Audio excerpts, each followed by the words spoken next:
Good evening, everyone, and welcome to tonight's webinar, Avian Influenza, What Pet Owners Need to Know, with Dr. Ann Hohenhaus and Dr. Sally Slavinski.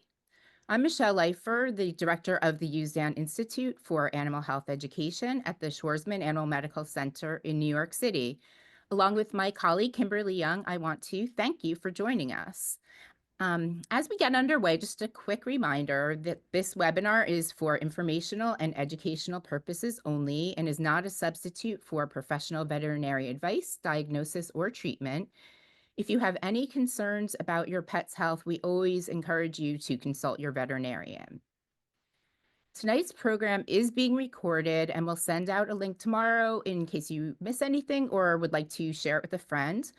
That email will also include additional resources and links related to tonight's topic. We'll be taking questions via chat and we'll save some time near the end of the program to answer as many as we can. I just want to take a quick moment to mention an upcoming event on Wednesday, May 14th at 6 p.m. We'll be hosting a webinar, Navigating Your Pet's Cancer Diagnosis, featuring Dr. Renee Alsaroff, a senior veterinarian and board certified oncologist here at AMC. You can find more information and register at amcny.org/events. We'll also include that link in our weekly newsletter, which goes out tomorrow evening. Here's a brief overview of how tonight will go. We'll start with Dr. Ann Hohenhaus, who will explain what we know so far about avian influenza in pets, how it spreads, which animals are most at risk, and what pet owners should be aware of. Then we'll hear from Dr. Sally Slavinski, the director of the Zoonotic and Vector-Borne Disease Unit at the New York City Department of Health, in a pre-recorded conversation with Dr. Hohenhaus. Dr. Slavinski will discuss the recent cases involving cats here in New York City, how surveillance is being carried out across different animal populations, and what previous outbreaks have taught us about responding to emerging threats like H5N1.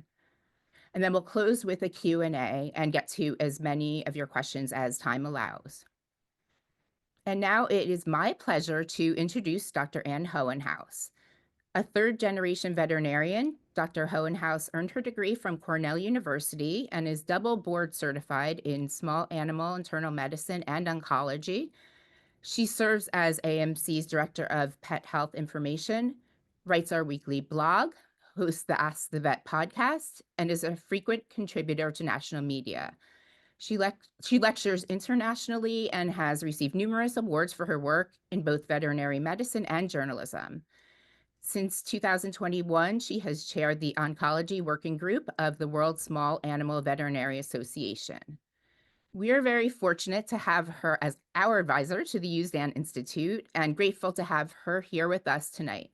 Please welcome Dr. Ann Hohenhaus. Thanks so much, Michelle and Kimberly. It's always a pleasure to have the opportunity to talk to your audience. I'm going to share my screen here, and we'll get started. All right, so there's all kinds of information about bird flu in the news media, and I just want to be sure that everyone understands what we're talking about here. So influenzas come in a variety of types, and the current bird flu is an influenza type A, which is similar to the types of flu that humans get. We're also talking about what's called highly pathogenic avian influenza, and it sometimes is abbreviated HPAI. And that's because there is also a low pathogenic avian influenza, which is LPAI, and we're not talking about that at all. Highly pathogenic avian influenza result in a very high morbidity and mortality, meaning a high illness and a high death rate when it affects birds. and it is a flu virus of the H5N1 type. And that simply is a designation of what the outside of the virus looks like and then what the inside of the virus looks like. And flu viruses reassort themselves, and there are all kinds of numbers and letters associated with flu viruses. But in this case, the virus that's causing concern among pet owners is H5N1, and it's an HPAI. This virus has circulated for years in migratory waterfowl, geese, and ducks, and they are the reservoir for avian influenza in the wild. The challenge is that domestic poultry, like this great chicken that we see here, are highly susceptible to HPAI. And so when wild birds come in contact with domestic poultry, the domestic poultry get really sick and most of them die. So that's been going on intermittently for years. But now the highly pathogenic avian influenza virus has become adapted to mammals, some mammals more than others, and fortunately not very well adapted right now to human mammals. But of course, that's everyone's fear, is that this virus will mutate again and make people readily sick. Right now, it seems like people don't get very sick from this virus. So the domestic species that we're worried about for avian influenza include dogs, cats, backyard chickens or backyard poultry, and pet birds as well. So how do pets get bird flu? Well, one of the places where we first started seeing cats with bird flu was on dairy farms. So cows seem to be one of the mammals that are very well adapted to getting bird flu. And you know your cow has bird flu because their milk production drops significantly. The cows don't die, but they just stop producing as much milk, and farmers who depend on milk production for their livelihood measure how much milk each cow is making as a measure of how well the cow is feeling. So, this particular virus causes cows to drop their milk production. And of course, dairy farms commonly have cats because cats help to control rodents, and rodents are attracted to dairy farms because cows are fed things like corn and grain that the rodents like to eat too. And so we've got cows, which attract rodents, and then farmers get cats to control the rodents on the dairy farm. And it's also very typical on a dairy farm to have a pan of fresh cow milk out on the barn floor somewhere. And then the cats are very happy to drink that nice fresh milk from the cows. The challenge in this situation of cows infected with bird flu is that they shed a huge amount of virus in milk. And so these cows drinking unpasteurized raw milk shed a lot of virus, and then the cats that drink that milk get sick. And so here we have, I'm going to turn on my pointer. Um, Here we have a cow in a dairy, and the cow in the dairy can infect cats, but it also raccoons hang around dairies, and then wild birds and possums. And so these are species that are getting infected from dairies. And then we've got bird flocks, and the flocks of birds attract rodents, more birds, and things like foxes who are very interested in eating birds. And then those animals can get sick from flocks of birds who are infected.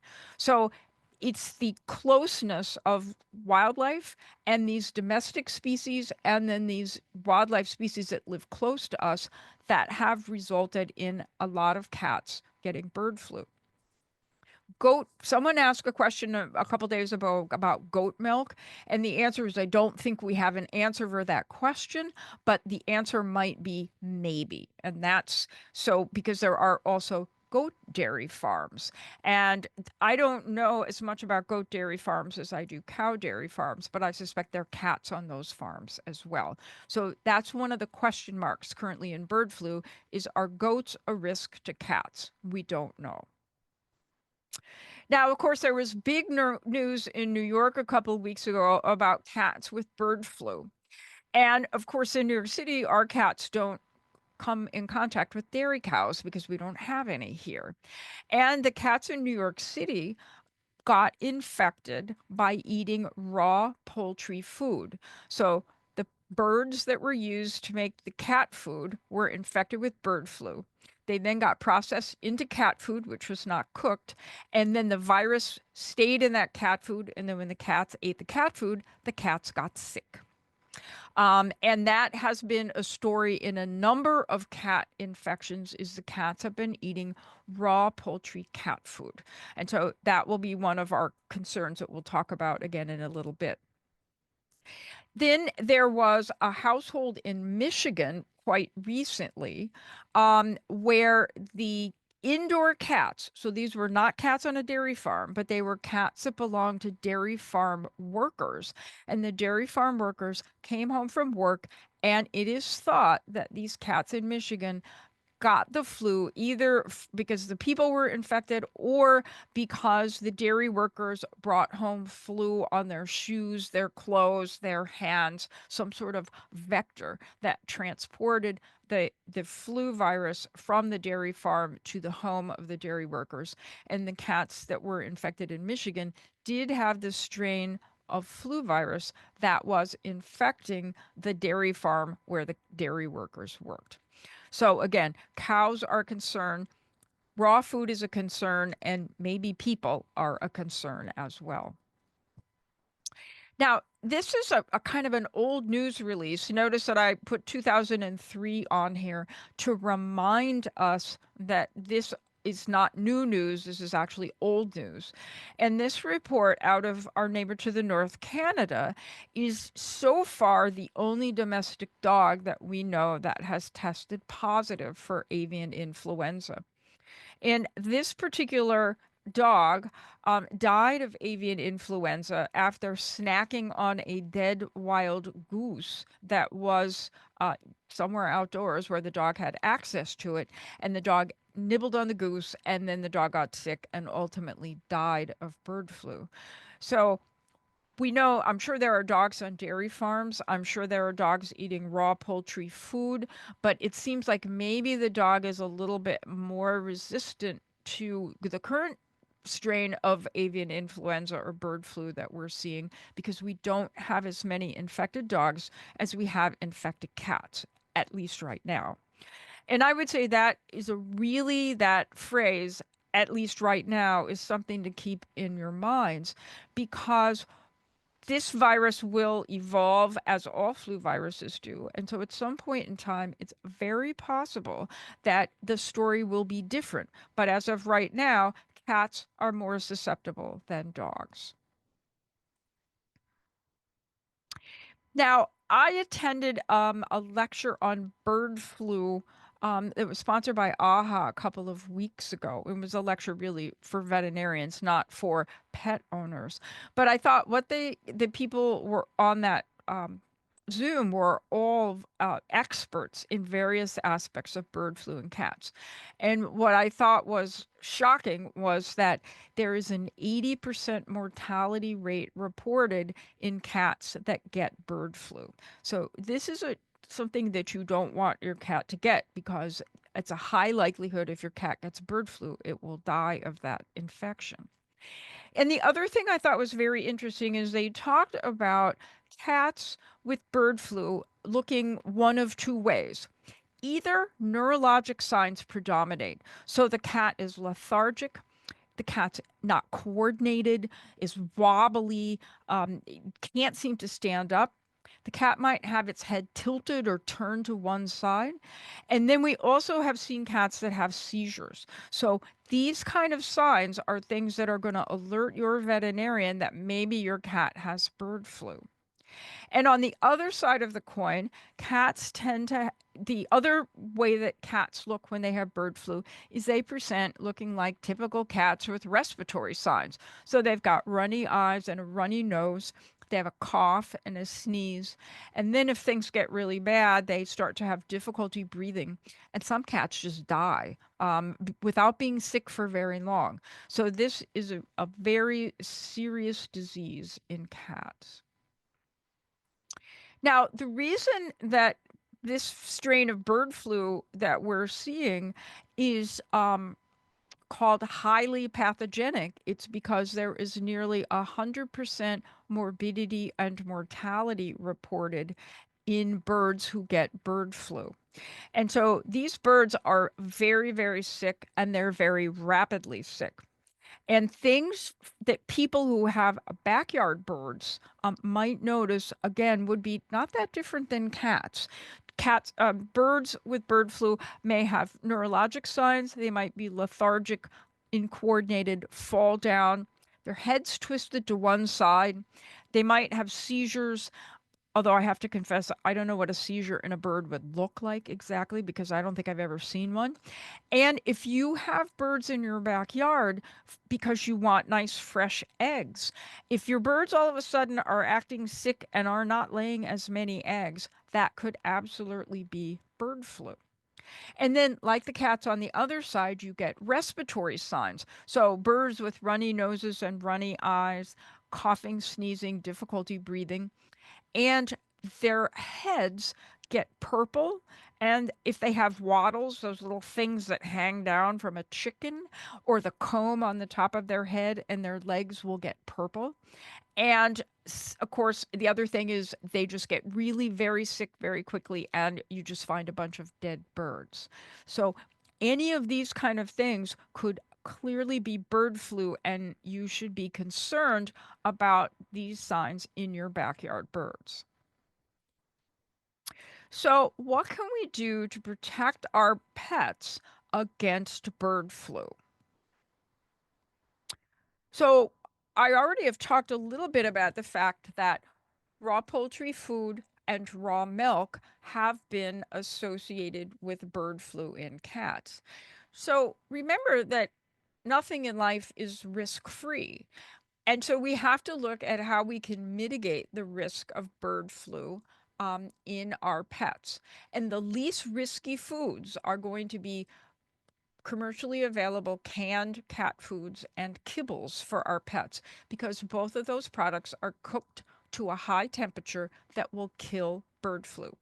But as all of you know, if you follow the Usdan Institute, we're frequently putting out alerts that there's a pet food recall because pet food, even canned and kibble, might be contaminated with some sort of bacteria that's potentially harmful. So that's why I call canned and kibble the least risky foods. Then next in our food hierarchy tree are more risky foods, because we don't really know if these are going to kill virus or not.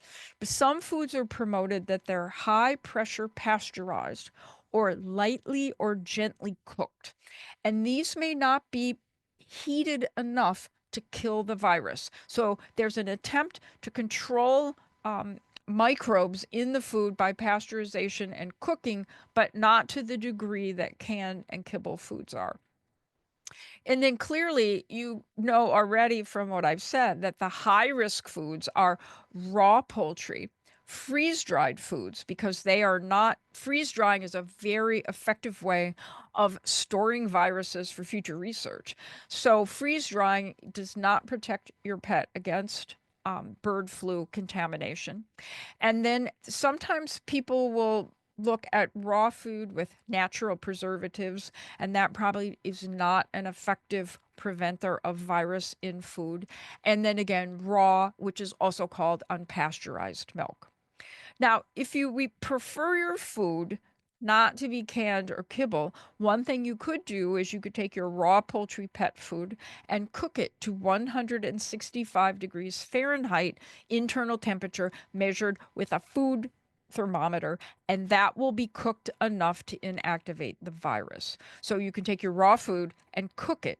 And they make fabulous little quick read food thermometers that you can buy at your local cooking store, and they measure the temperature really quickly, because I have one so that I make sure I get my chicken cooked enough at home. And that would be an appropriate way to help mitigate risk if you prefer raw food.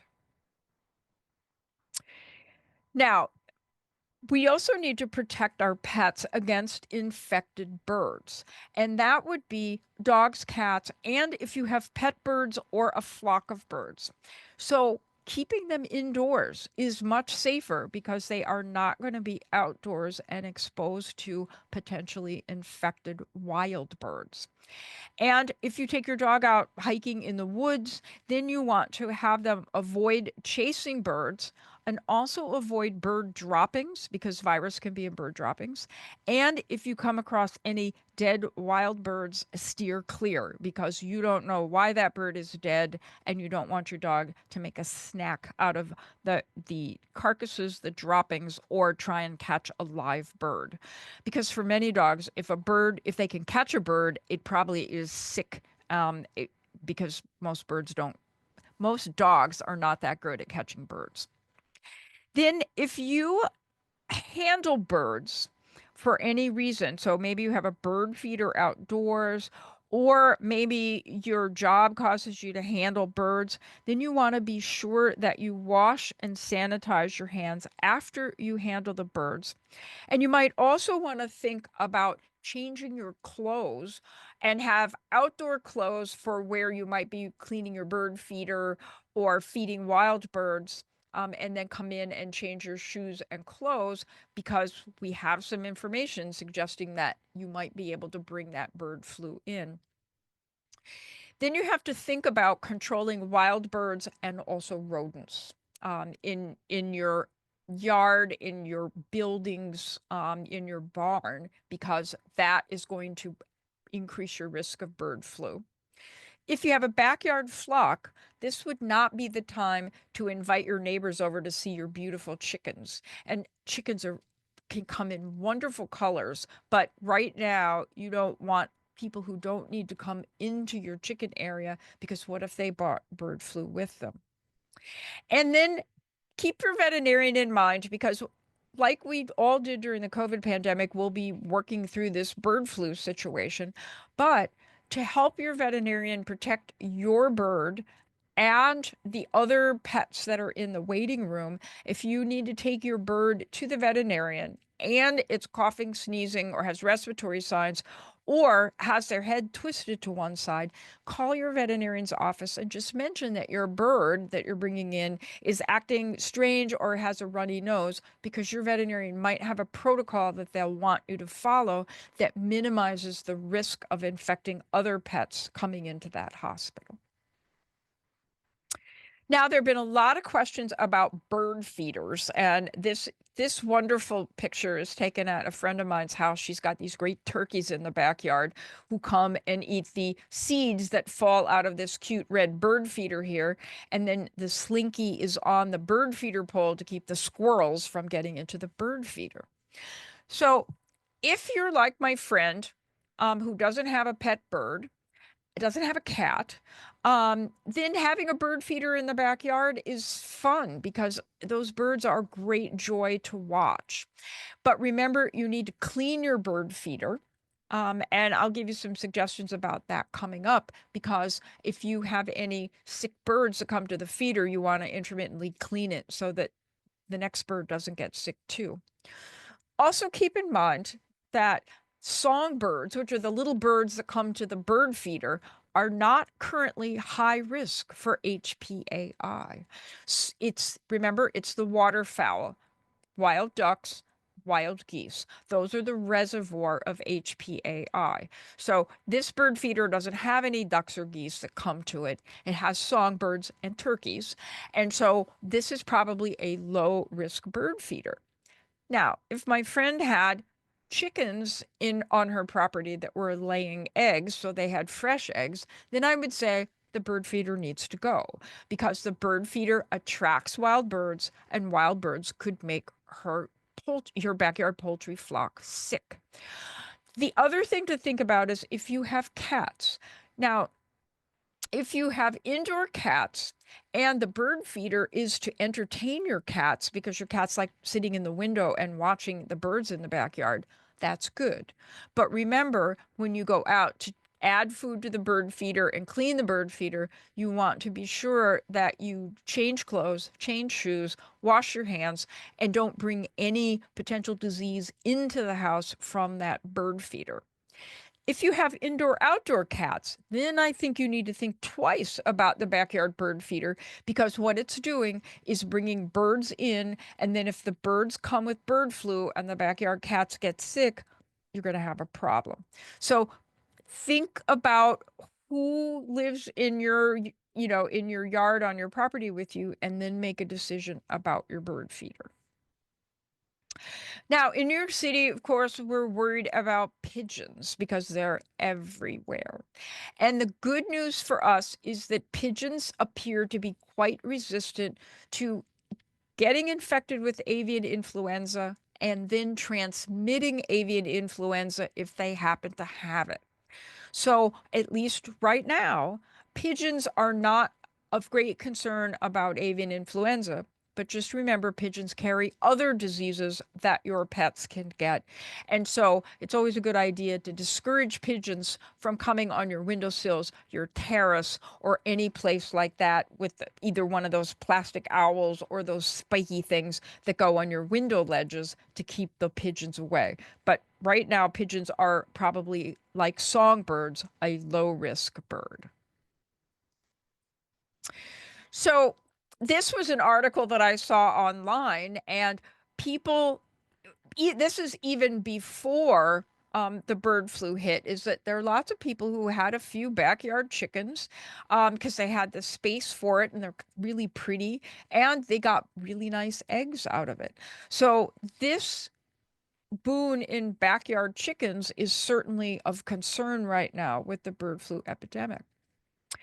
So this is information that comes from the Delaware Department of Agriculture, because there are a lot of birds in Delaware. They have a lot of poultry flocks. But remember that all this information applies to your pet bird as well. And we've been over some of these things already, like hand washing, dedicated clothing, disinfect equipment and bird feeders. You want to be sure that your backyard birds have their food and water changed daily and that things are cleaned. And if you go someplace like the local feed store, once again, dedicated clothing and shoes. And notice here, if you have backyard birds, remove birdhouses, feeders, and bird baths, because that can bring risk in to your pet bird or your backyard flock. And then if you decide you want to put your bird outdoors on a nice day because the bird likes to be out and it's interesting for the bird and it makes them have a good environment, remember that you don't want any wild birds coming close to your backyard bird or backyard bird or your pet bird. So these are things that you would want to avoid to protect your backyard flock or your pet bird. And then the Centers for Disease Control put out this really nice graphic about people. And although I'm a veterinarian, I'm very concerned about how my patients affect their owners and families. And so this is a really nice graphic about how backyard birds could spread bird flu to people. So here we've got the bird with the virus, and then this guy's picked up his bird, and then he touches his eyes, nose, and mouth and gets virus into his respiratory tree. And this can happen even if the birds don't look sick yet. And then the other thing is that the bird will shed virus in their poop, in their feces, and then it's on the ground. And as the bird flaps its wings or scratches with its feet or shakes its head around, it sprays virus around into the air. And then the virus enters through your eyes, nose, or mouth. So remember that if bird flu becomes really bad, our friends, the mask and goggles, are probably going to show up again so that you protect yourself against bird flu that comes from your backyard flock. But right now, if your birds are well, we don't think that that is of great concern. And so now I'm really happy to play for you a conversation that I really had with my friend and colleague, Dr. Sally Slavinski. She's a public health veterinarian and the director of the Zoonotic and Vector-Borne Disease Unit at the New York City Department of Health. And because she's really busy right now, we ended up recording our conversation so we could play it tonight for you.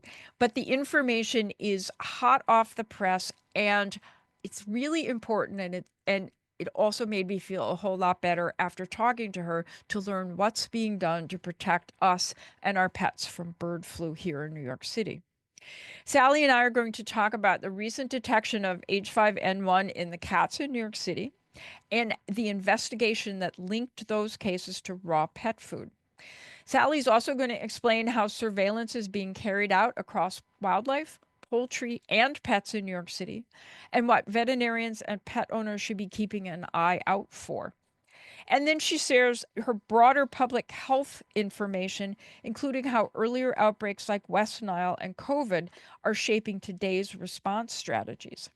This interview runs up just under 19 minutes, and I hope you'll find it as informative and reassuring as I did. So let's start with the basics today. Can you walk us through your recent investigation into the cats in New York City that tested positive for H5N1? What do we know so far, and what's still being investigated? Yeah, so recently we issued a press release and put out a notification to veterinarians regarding 3 cats that we identified in New York City linked to a recalled product of raw pet food from a producer in California. This was a raw pet food poultry product that had been consumed by 2 cats that came down with H5N1 infection. And then a 3rd cat that we believe was infected through cat-to-cat transmission. Is that investigation closed, or are you still working on those cats? Any more cats out there that you think might be sick? You know, each investigation is a unique opportunity. And so when we receive notifications of H5 or H5N1 detection in a cat or a bird or any other type of animal, that prompts us to do a pretty routine but thorough investigation. And so what we're trying to identify are a multitude of factors, including trying to figure out how the animal could have been infected. Sometimes it's obvious. For the cats, it did take some detective work, working with the veterinarians who are managing the cats and the owners, and also some pieces of the puzzle that we were only able to obtain through some work that was done at the USDA National Veterinary Lab, where they were doing virus sequencing. But getting back to your question, again, doing some detective work to try to figure out how the animal was infected, putting a stop to other animals getting infected if possible, so pulling a food product, and then working with the owners and the veterinary staff that handled that cat. We're trying to identify anybody who could have been exposed and then working with those individuals to make arrangements for testing in case they get sick, or potentially even test them if they're not sick and possibly offer prophylaxis to prevent any kind of disease. Those investigations are now complete. But we get regular detections that get reported to us from other animals in New York City. So let's talk a minute about the cat food, because like I would open a can of cat food and put the can in the trash and wouldn't be able to say this is the exact food I fed. Did the owners have leftover food that you were able to test? And then the next part of that question is, what do you think pet owners should do right now about saving labels, saving cans, bags, boxes, something to help an investigation? Sure. So I think for this particular product, this is not a commercial product that you can just buy in a grocery store. You either order it online or you would have bought it at a specialty pet store. And we were luckily able to obtain some remaining product from one of the cat owners. And we did send that to our colleagues at Cornell, who were able to do some initial testing, and they did detect evidence of the virus. and then forwarded on again to the USDA National Veterinary Services Lab, where they were able to confirm the detection of H5N1 in that food product. Messaging has gone out to folks who may have purchased this product. It wasn't widely available, but also New York State Department of Agriculture and Markets sent inspectors out to check each and every pet store that may have had product remaining to make sure it had been pulled off the shelf.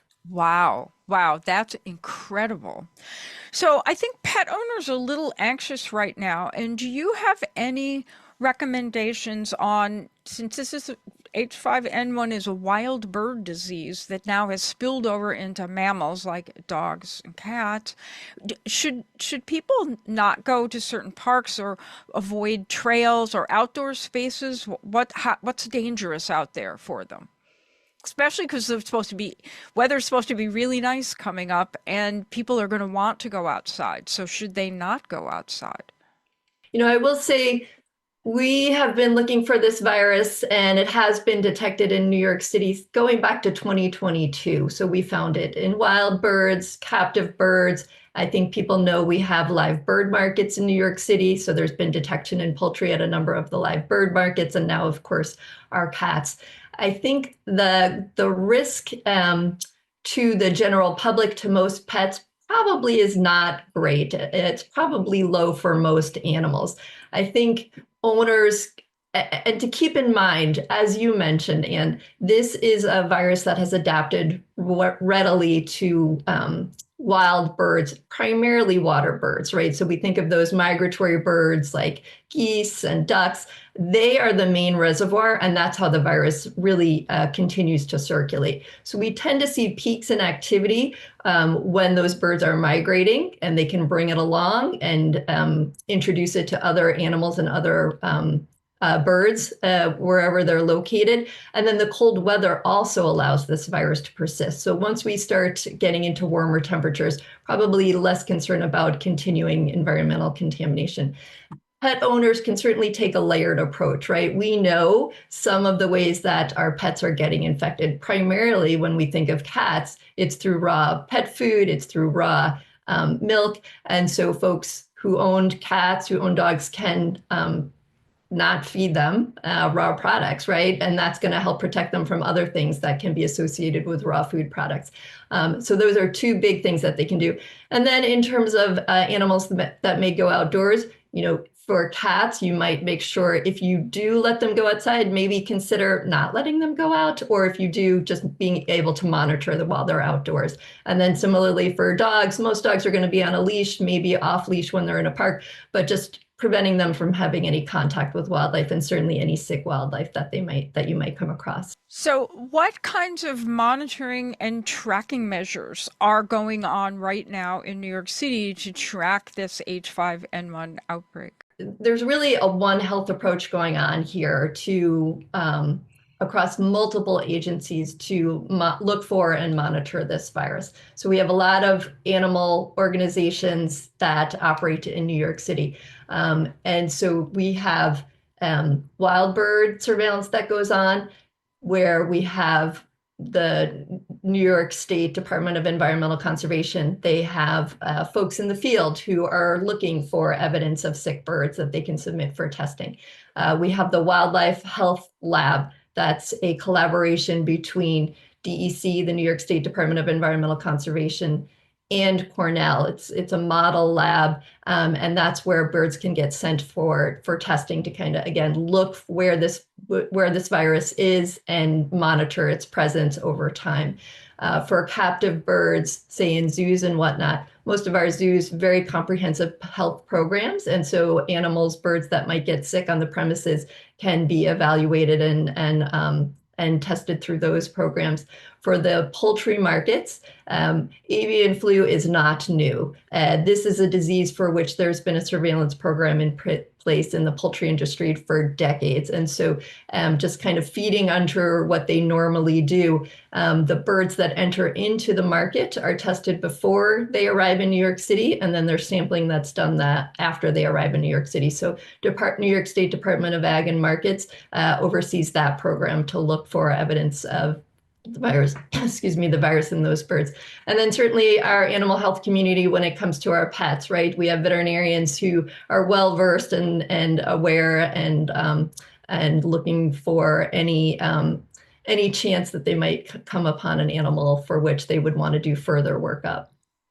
So you mentioned that you have people that are looking for sick wild birds. So if someone gets up in the morning and sees in their backyard there are 5 dead wild birds out there, what do you think they should do about them?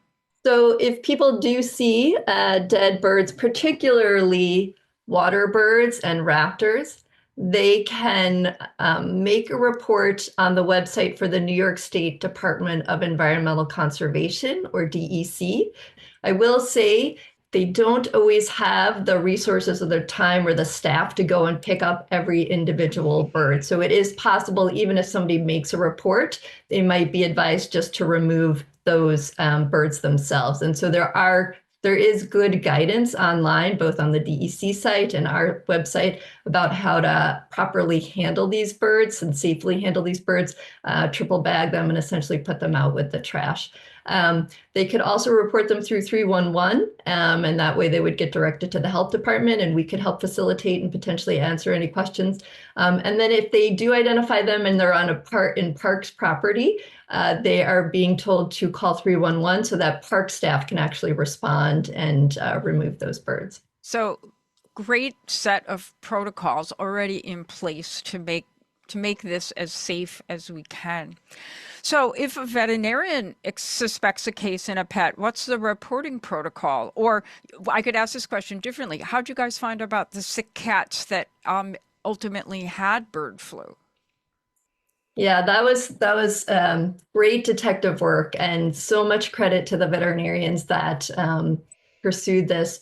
So for one of the cats, there was really no clue that it could have been bird flu infection, but the veterinarian submitted the cat for a full necropsy, and the pathologist noted something that they thought was consistent with a viral infection, and so they pursued avian flu testing. And the results came back almost a month after the cat had died. But it was through the veterinarian who pursued, wanting to get answers for the cat, and the pathologist who readily identified a viral infection that were key to identifying H5N1 as the cause of the infection. And then for the second cat, it was a diligent veterinarian who took a thorough history. It was a cat that presented with fever, respiratory disease, and they did get a history of the cat consuming a raw pet food product. So that triggered the concern for potential H5N1 infection. So they did test the cat preemptively and did identify H5N1 in that cat. So for our audience out there, if your veterinarian forgets to ask if you're feeding your sick cat a raw pet food, please volunteer that information, because some days we are not as good as we are other days, and it helps us if you remind us that your pet is eating a raw pet food diet. Now, the last seminar I went to on bird flu in cats said that cats either look like they have respiratory disease, which is what it sounded like these New York City cats have, but then some cats are very neurologically abnormal. So if I'm a veterinarian seeing a cat that's neurologically not right, what should trigger me screening those cats for bird flu? A great question. I will say there has been, to your point, we've seen many of these cats getting very sick, and a lot of them presenting with severe neurologic disease. And so the other disease of concern that comes up is the possibility of rabies. And so, veterinarians, I think, are well versed, well experienced with managing animals that are suspicious for rabies. And so I think what is really important when you're evaluating those animals is getting a good history, right? Do we have any clues that might make us think it could be rabies versus avian influenza or some other infectious cause or non-infectious cause? So getting a good history really helps the veterinarian kind of determine next steps and what gets put on the differential list. Can you talk a little bit about what New York State is doing to screen for cats with neurological disease and H5N1? Yeah, there was a program in place. USDA had made a recommendation to um, for as we mentioned, cats can present with pretty severe neurologic disease when they're infected with H5N1. And so for convenience sampling, there was a program in place where cats that were submitted for rabies testing because they presented with severe neurologic disease, but tested negative for rabies, were automatically being tested for H5N1. So that was being done at the state lab. Probably close to 1,000 cats were tested through that program, and they did not identify H5N1 in any of those cats. So although we have these cats in New York that were positive, it should make all of us feel, I think, a smidge better that a lot of cats have been tested and this is not a rampant problem. Doesn't mean we shouldn't be vigilant and do things to minimize the risk to our cats and ourselves. But I feel better knowing there were all those cats tested, and it's not like there are a million positive cats out there, because there just aren't right now. And let's hope there never are. Absolutely.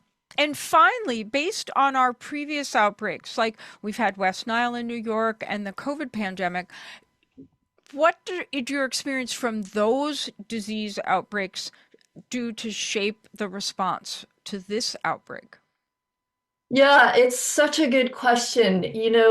I think we're always looking for the next pandemic, and we've had multiple flu pandemics in the past.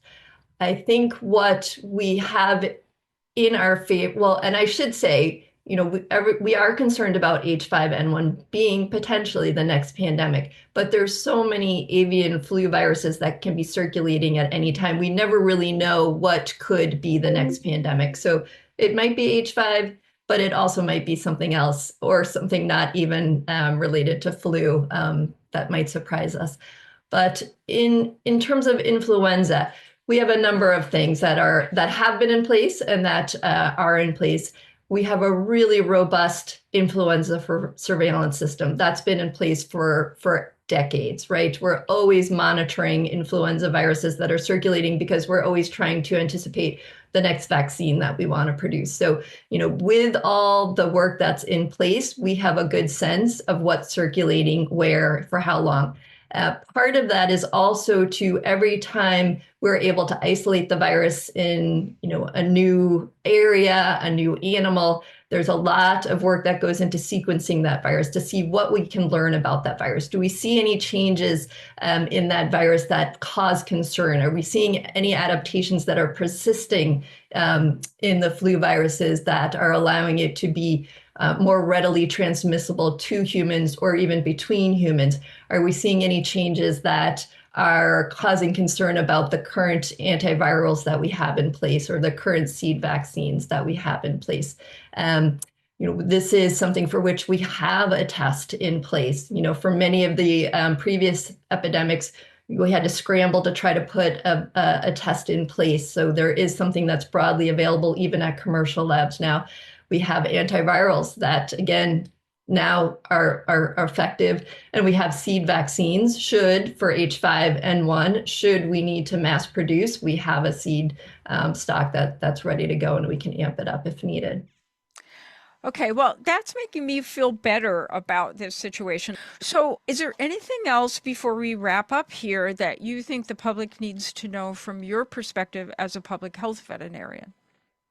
I think staying aware and being in communication with your veterinarian is the best way to protect your pets. This is a virus for which, we're learning something new every day. And so we can make recommendations based on what we know at the time, but staying informed and, again, staying in touch with your veterinarian should we see any changes for which it's raising concern for pets or for people or for both. For right now, as we mentioned earlier, it seems like the risk really is low to most people, to most pets, but that's why surveillance is so important and investigating new cases as we find them so we can learn to see, are we seeing any changes that might rise to the level of raising some concern and making different recommendations.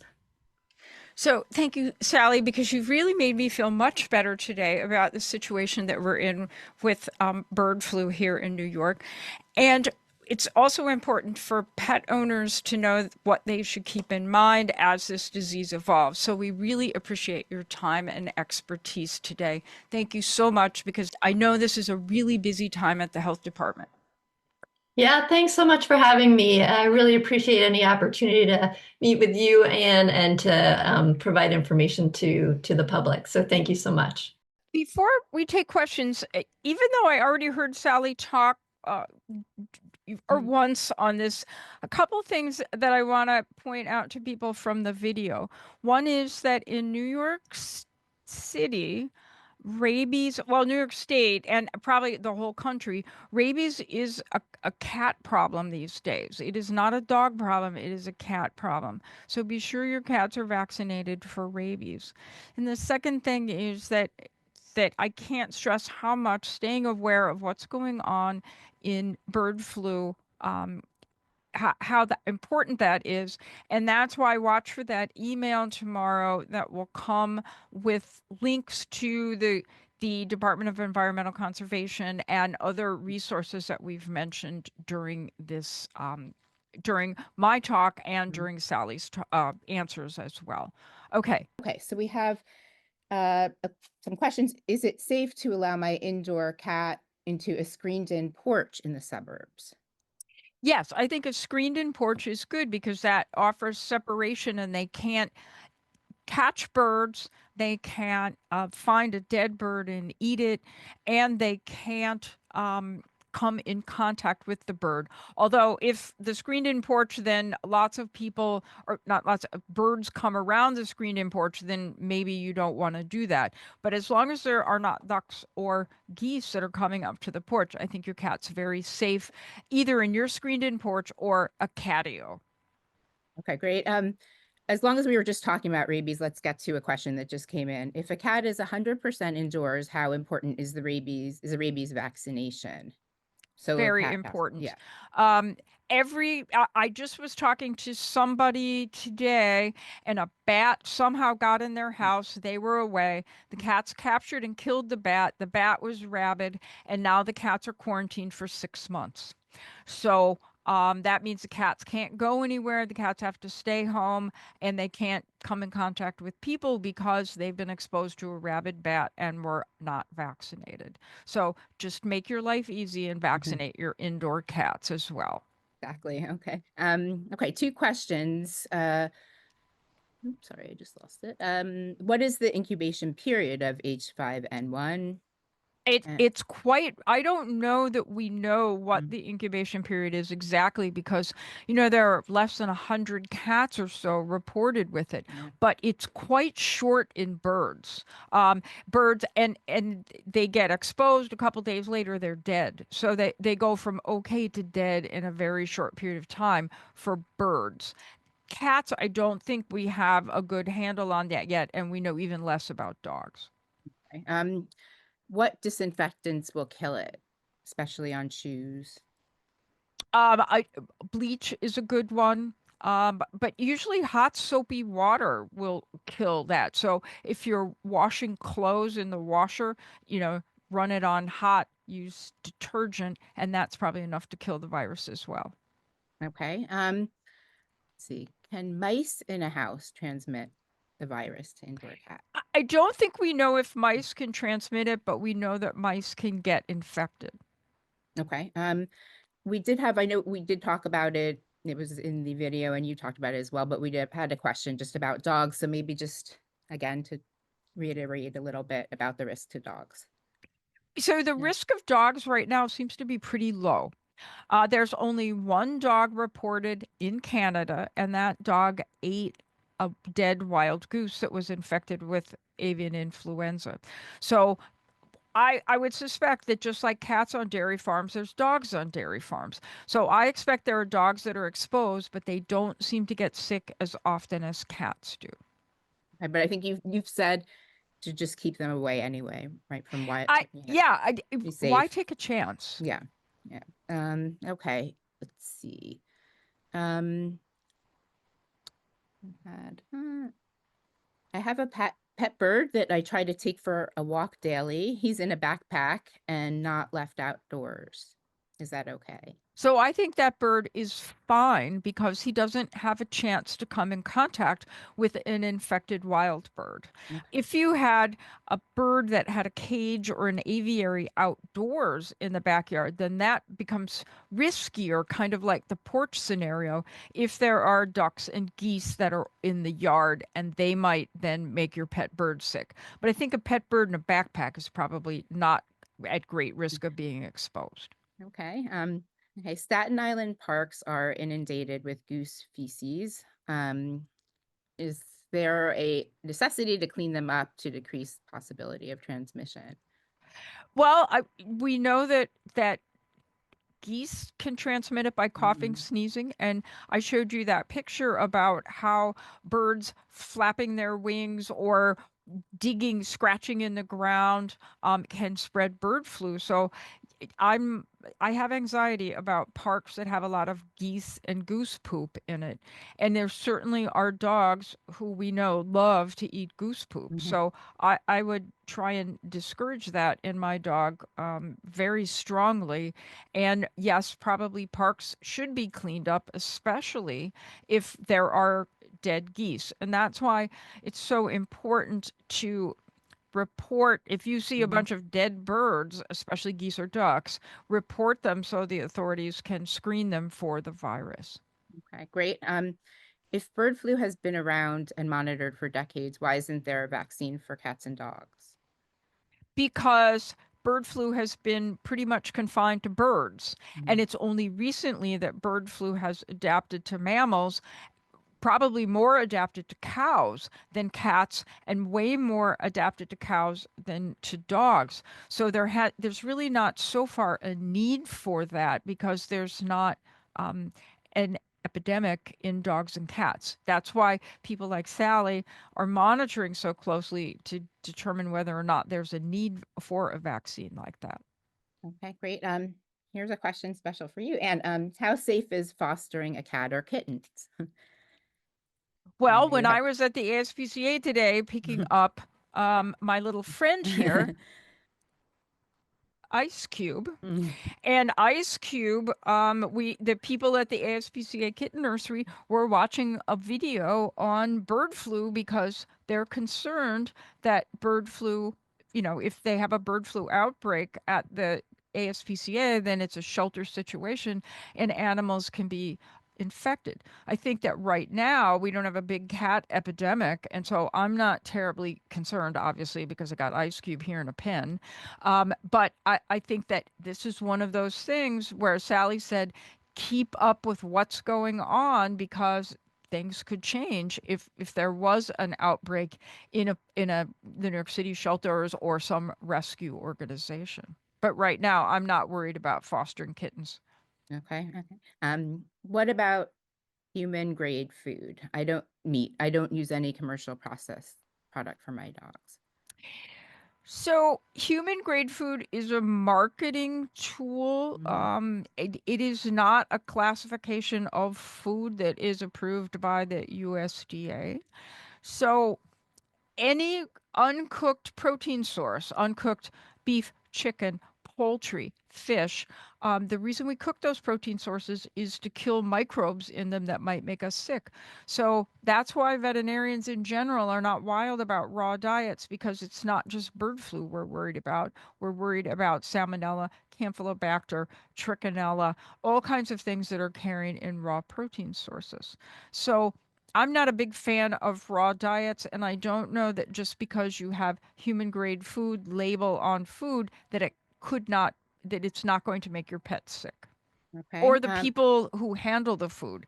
Remember Mm. that our pets don't fix their own dinner. And so if you are working in your kitchen with raw meat, there's a reason why they tell you wash the cutting board in hot soapy water, wash your hands, be careful, clean the knives. It's because they're trying to help you not get sick from raw protein sources. Okay, great. And then is the risk only in poultry products? So is beef, lamb, okay, for raw? I guess. Um, so far, there haven't been any reports about sheep with bird flu, and there um apparently in cattle, there are high levels of virus in milk, but not as much in the meat. So the risk might be lower in those, but stay tuned. We might figure out that the risk is higher at some point in time. But remember that raw beef can have E. coli, salmonella, and campylobacter. So just avoiding raw poultry might avoid the bird flu problem, but it doesn't decrease your risk of other microbes in the food like campy, salmonella, and E. coli. Okay, great. How can we test for bird flu in a chicken? Does the infection show up in regular stool tests sent to a vet, or do you have to send it to a specialist for the stool to be tested? I am not a Great. particularly gifted chicken veterinarian. And so I am not sure, but I absolutely know that there is a test. And because they test birds in the live bird markets all the time, and poultry, big poultry farms test for bird flu. So my thought would be that your veterinarian probably knows a lab, or your veterinarian sends it to one of the big labs like Cornell, who can test your chickens for bird flu. Okay, great. Was there any ocular manifestation from the bird flu? Cats with bird flu and birds with bird flu will have runny eyes. Okay, great. And then also remember that birds with bird flu tend to have swollen heads. And so then the eyes might look funny if the head is swollen. Okay. A friend works with all sorts of injured wild birds. When we get together, how do I protect my dog from any virus she might be carrying? Well, I think that you need to ask your friend not to wear the clothes that they wore to deal with the wild birds when they come to visit your dog, and also be sure they've changed their shoes and washed their hands. And then that, unless she's sick with bird flu, I don't think she can bring it to your dog. Okay, great. Can bird flu get transmitted through outdoor water bowls? Um, Water bowls have not been implicated, but I guess it depends on if, birds will defecate indiscriminately. So if you've got an outdoor water bowl and birds are drinking out of the bowl or bathing in the bowl, then I don't think I'd want my dog or cat drinking out of that bowl. So you might want to keep it away from birds. Okay. I know you mentioned mice. We have a question about rats as well. I Anything? think what I say for mice goes for rats right Okay. now, which is they can be infected, but I'm not sure how good a transmitter they are. Okay. Should a Manhattan dog who goes to daycare get a flu vaccine, which is different, but dog eats kibble and high value treats? Um, so the Yeah. flu in dogs is not an H5N1 Mhm. flu, so I don't know that the flu vaccine for dogs is going to protect them against bird flu. But dogs who go to daycare are at risk for respiratory disease, and eight bird dog flu is one of the respiratory diseases that can be spread at doggy daycare, dog kennels, dog boarding places. So if my dog was going, it would be vaccinated for flu. There are questions about parrots and indoor birds like that. Let's see here. Well, Parrots, I canaries, don't know that we finches. have any indoor birds reported that have Hmm. gotten bird flu. But what I'd say is that, they're probably not the most susceptible birds because they are not waterfowl. They're more songbird like than waterfowl like. But I think as time goes on, we may or may not know if those birds are at risk. Hopefully not, because they're so pretty. They are. We have a bunch of questions about seagulls as well. Another.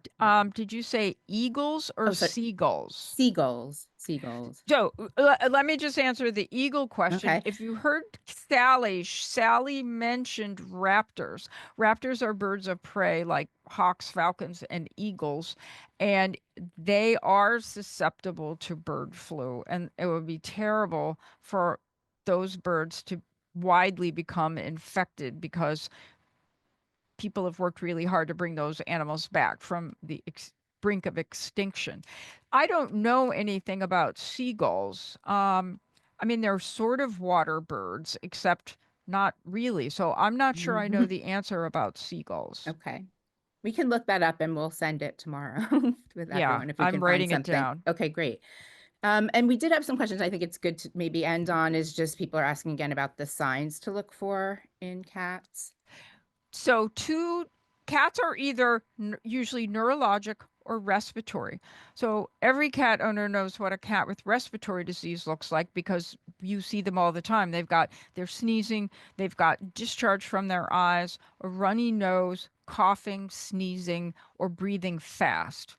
And then the other type of bird flu that we see are cats with neurologic signs. So head twisted to one side, very lethargic, not responding, walking wobbly and abnormally, maybe having a seizure. And then also remember there's some cats reported that are just dead. They just get fulminant illness and die. So if that happens, if you think your cat might have been exposed to bird flu or your cat is just suddenly dead, be sure to remind your veterinarian that those things are happening so that your veterinarian can take precautions to protect the people in the veterinary hospital and the other patients that are in that waiting room. Okay, great. Well, thank you so much, Dr. Hohenhaus, both for leading this presentation and just pulling this off. We pulled it together quickly again, but all the information was very helpful. And thank you again to Dr. Slavinski for sharing her insights. Thank you to Kimberly Young for helping to organize the event. As a reminder, we'll be sending out the link to the recording tomorrow, as well as some links to resources that you can look up in addition to where to report the wild birds, which you saw in there. If you'd like more information about our upcoming events, go to amcny.org/events. And we hope you'll join us on Wednesday, May 14th at 6 p.m. Our next webinar is Navigating a Pet's Cancer Diagnosis, featuring Dr. Renee Alsaroff. And finally, just a very special thank you to all of you for spending part of your evening with us, for your continued interest in our programming and for being part of this community. Enjoy the rest of your evening, and we will see you next time. Good night.